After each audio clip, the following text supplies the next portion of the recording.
News फटाफट AT1 reporter Surendra Indora. Hello दोस्तों, मैं हूं आपका साथी सुरेंद्र इंदौरा। आप जानते हैं 5 अक्टूबर को विधानसभा के चुनाव हैं।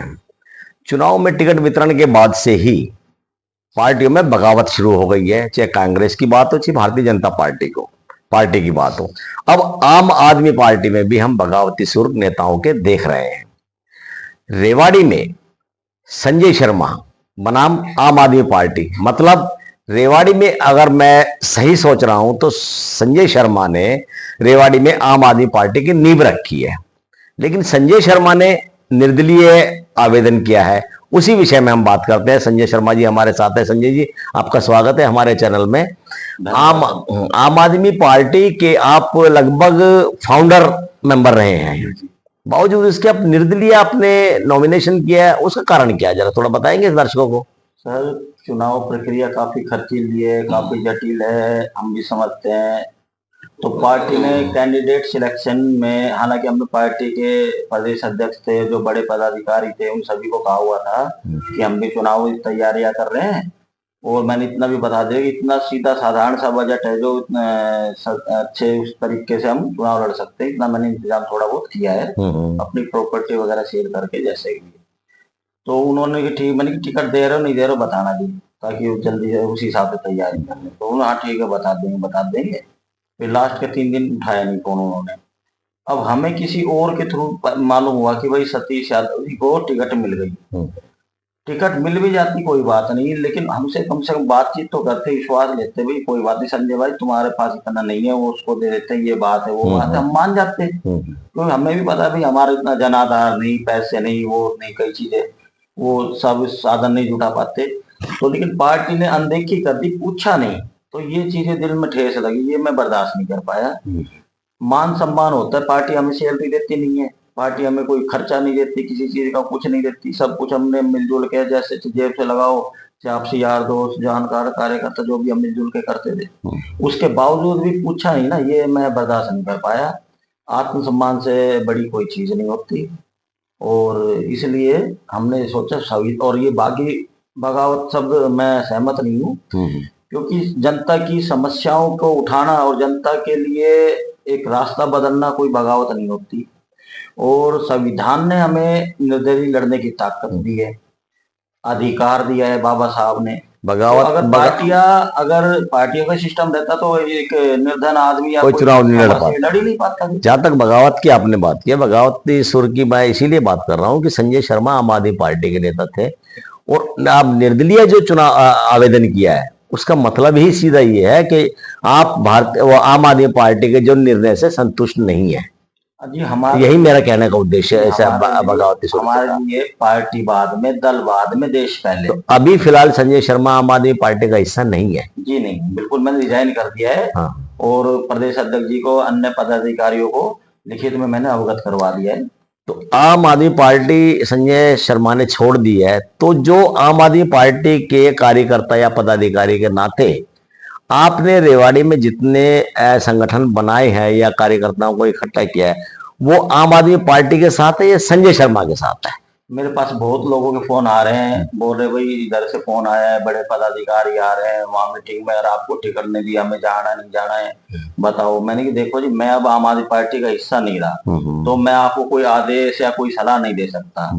और मैं एक निर्दलीय प्रत्याशी के तौर पे फॉर्म भर चुका हूँ। आपको पार्टी में रहना है नहीं रहना है, आपको पार्टी की मीटिंग में जाना नहीं जाना, वोट करना है सपोर्ट करना है, किसको नहीं करना, ये आप इस अधिकार के लिए आप खुद स्वतंत्र हो।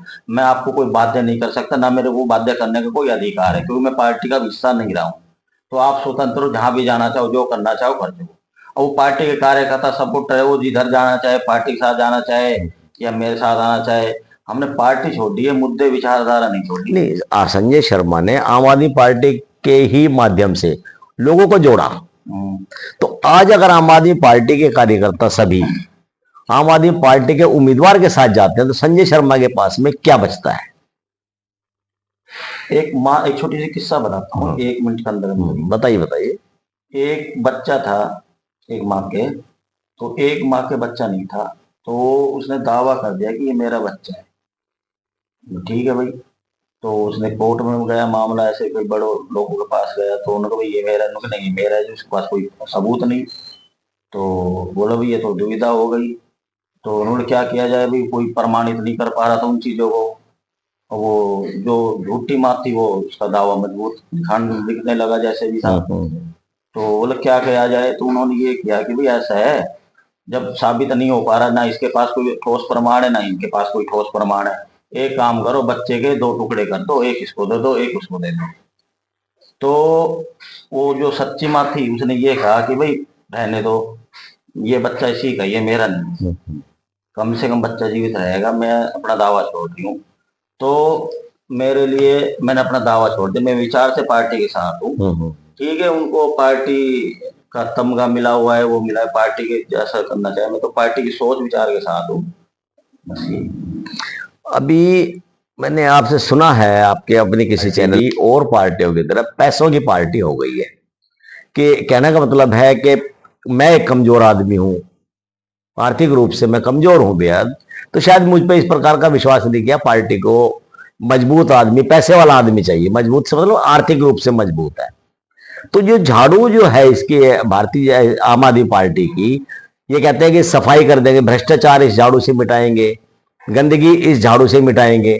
तो क्या केवल ये आपके नजरों में गंदगी साफ करने के लिए, भ्रष्टाचार मिटाने के लिए, पैसा भी इसी झाड़ू से अपनी तरफ खींचने के लिए, जैसा आप जैसा पता लगेगा पार्टी पैसे वालों को ही महत्व देती है, ऐसे इस बारे में क्या कहेंगे संजय शर्मा? देखो जी, पार्टी का महसूस तो हुआ है मुझे कि पार्टी में थोड़ा सा पैसे का कल्चर आ गया है, योग्यता को वो थोड़ा सा तवज्जो नहीं दी जा रही, क्योंकि जहां भी जाते थे मेरे ऊपर भाई कितनी गाड़ी लाओ, कितने पैसे लाओगे, ये क्या मतलब हो ये गया? पार्टी नेताओं का कहना है। मेरे पदाधिकारी जो संदीप पाठक जी संगठन मंत्री, उनके जो विधानसभा ऑब्जर्वर जो विधानसभा के इंचार्ज वगैरह लगाते हैं, 2-3 महीने उनका बदला तबादला भी हो जाता है। भाई बस ये सिर्फ बजट कितना लगाओगे, हम कहते हैं कोई आदमी समय दे रहा है वो भी, लेकिन बस थोड़ा सा उनका सिस्टम मतलब वही है कि जो पूंजीपतियों की पार्टी करती है, जो कांग्रेस करती है, बीजेपी करती है, जो भी है, कोई भी पार्टी करता ही है इस प्रकार की, पैसे की बात सारी जगह होती है, तो उसी सिद्धांत पे आम आदमी पार्टी चल रही है। आप मानते हैं इस बात? काफी बदलाव आया है, पार्टी विद डिफरेंस अब नहीं रही ऐसा लगता है, क्योंकि पैसे वालों को तवज्जो देती है, मतलब देखा है, महसूस किया काफी। और हमें ना उचित पद मिला, पद का भी हमें कोई लालच नहीं है। अरविंद जी कहते थे कोई इस पार्टी में पद के लिए, टिकट के लिए आ रहा है तो वो ठीक नहीं है, कोई बात नहीं। लेकिन अरविंद जी ये भी कहते हैं कि हमारे से कोई विपरीत विचारधारा का कोई सहमत भी नहीं है, तो रिंग के अंदर बात करो। हम रिंग के अंदर हम कोई भी बात रखते, कोई समाधान नहीं होता हमारा, कोई सुझाव देते, कोई सुनने वाला नहीं। मैंने संदीप पाठक दिया है, सुशील पहुंचाए तो सही, हो फोन नहीं उठाना बंद कर दिया। तो मान के चल रहे हैं संजय शर्मा के 2 स्टेट में आम आदमी पार्टी की सरकार है, स्टेट में सरकार आने के बाद पार्टी के नेताओं का भी जो रुख है वो अन्य जो बड़ी पार्टी है उनके नेताओं जैसा हो गया। ये सत्ता के साथ अहंकार आ गया है, अहंकार आ गया, अहंकार पता नहीं क्या है। पंजाब में सरकार आती है ऐसे बन गए भाई, वो कर देंगे वो, मतलब इतना अहंकार आ गया पूछो मत। अहंकार नहीं आना चाहिए, बस आदमी के पैर जमीन पे रहने चाहिए। ये नहीं होना चाहिए अब तो हम टिकट बांटेंगे, हम तो वो करेंगे, अपने आप को सीएम समझने लग गए। जो भी प्रदेश अध्यक्ष का नेतृत्व है वो इतना, मतलब फोन नहीं उठाना, वो चीजें करना, और पैसे वाले के जो है उनके तुरंत फोन उठते हैं। इस हिसाब से देखा जाए तो जो आम आदमी पार्टी का जो नाम है आम आदमी, उसका तो अर्थ ही सार्थक नहीं रहा इस प्रकार से देखा जाए तो। आम आदमी पार्टी से विचार और सोच और मुद्दों को लेकर के जुड़े थे, अब वो मुद्दे जो है अलग हो गए हैं, आपको लगता है ऐसा? तो मैं ये नहीं कहता ना अलग हुए, काम किया है, एजुकेशन में, हेल्थ में काफी अच्छा किया है। और अरविंद जी को भी नहीं पता ये रेवाड़ी की टिकट के बारे में, हरियाणा की शायद नहीं पता होगा क्योंकि वो जेल में है। तो मैं उनके इसलिए नहीं कह सकता, उनको भी दोष देना ठीक नहीं है, क्योंकि वो मालूम ही नहीं उनको, शायद मेरे ख्याल से अगर उनको मालूम होता, कि वो मेरे को डायरेक्टली जानते हैं, पिछली बार भी टिकट लेने के लिए कहा था, उन्होंने नाम भी लिखा था। 32 जने गए थे रेवाड़ी सीएम हाउस में दिल्ली 2019 के विधानसभा चुनाव में। तो उन्होंने पूछा था रेवाड़ी से संजय शर्मा कौन है, मैंने सर मैं हूँ। काफी साल बाद मुलाकात हुई तो थोड़ा भूल जाते इतने सालों बाद। हाँ हाँ हो जाता तो है। सब लोग कहने लगे तेरी टिकट पक्की है। फिर हमने उसी समय कहा, मैंने सर इलेक्शन की तैयारी कर रहे हो आप, ये 2019 के चुनाव के बाद 2018 में बुलाया था सितंबर में सीएम हाउस में। तो उन्होंने हमने कहा कि सर ना तो माहौल है ना संगठन, इस बार पैसा और समय बर्बादी है। उन्होंने नहीं नहीं संगठन है, बस माहौल बनाना है, अभी साल भर पड़ा है बना देंगे। मैं सर आपका सर आदेश सर माथे पर, आप सर्वे कर लो, देख लो, आपको गुमराह किया जा रहा है।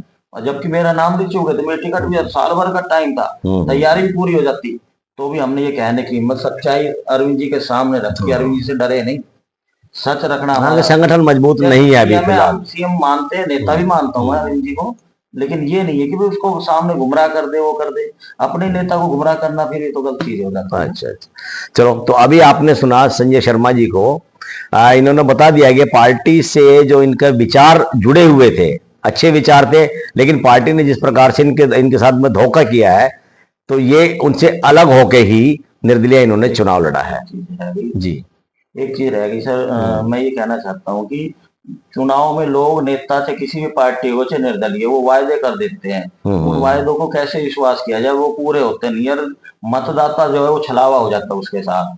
इस बार मैं आरटीआई एक्टिविस्ट भी हूँ, और मैंने इस चुनाव प्रक्रिया को बहुत जटिल, इसको आसान बनाने के लिए सिर्फ मैनिफेस्टो पे काम कर दिया, सिर्फ मैनिफेस्टो पहुंचाएंगे। मैनिफेस्टो ऐसा बना रहा हूँ, 1952 से आज तक किसी पार्टी ने, किसी नेता ने मेरी जानकारी के अनुसार नहीं बनाया।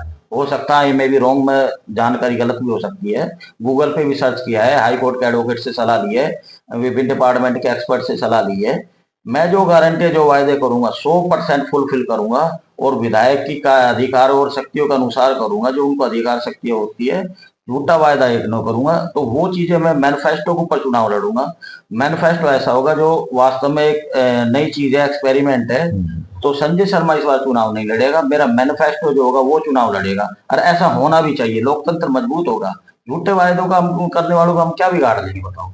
तो जो वायदे करेंगे सच्चे करेंगे, पूरी कैसे करेंगे ये भी एक्सप्लेनेशन देंगे, सारी चीजें बताएंगे। तो मैनिफेस्टो के ऊपर वर्क किया है, मैं चुनाव को बहुत आसान बना दिया। मेरे पास होर्डिंग के, अनाउंसमेंट के, पता नहीं इतने साधन चाहिए, एजेंट बनाओ, ये लाओ, इतनी चीजें, मैंने इतना एक आदमी कैसे कर पाएगा। और जुड़ते आदमी उसके साथ, इसके पास पैसे हो, अब हमारे पास चाय कोई आ जाए, चाय पिलाने के भी पैसे नहीं होते, तो ये पैसे से, सत्ता सत्ता से पैसा हो गया था, मुद्दे हट जाते। तो इस बार हम क्या है कि जातिवाद की राजनीति होती है, ये करते हैं झूठे, हम जातिवाद से की राजनीति को हटा करके मुद्दे को ऊपर लाना चाहता हूँ, एक मैनिफेस्टो बना रहा हूँ बस। वो मैनिफेस्टो आप देखने लायक होगा, और समय मिलेगा तो आप भी बुलाओगे और हम भी आना चाहेंगे आपके इसी चैनल पर। जी जी, और वो मैनिफेस्टो ही सब कुछ होगा। मेरी तो 12 साल की तपस्या और संघर्ष और अनुभव जो है ना, मैनिफेस्टो में रहेगा, वो चुनाव लड़ेगा बस। उसका मैं जैसे सिंबल मिल जाएगा 16 की शाम को, 17-18 को बना करके रिलीज करेंगे, वो चुनाव लड़ेगा। तो दर्शकों, आपने सुना संजय शर्मा जी को। अब चुनाव जिस दिन होगा, सब कुछ उसी दिन क्लियर होगा, 8 तारीख को। तब तक के लिए धन्यवाद। नमस्कार।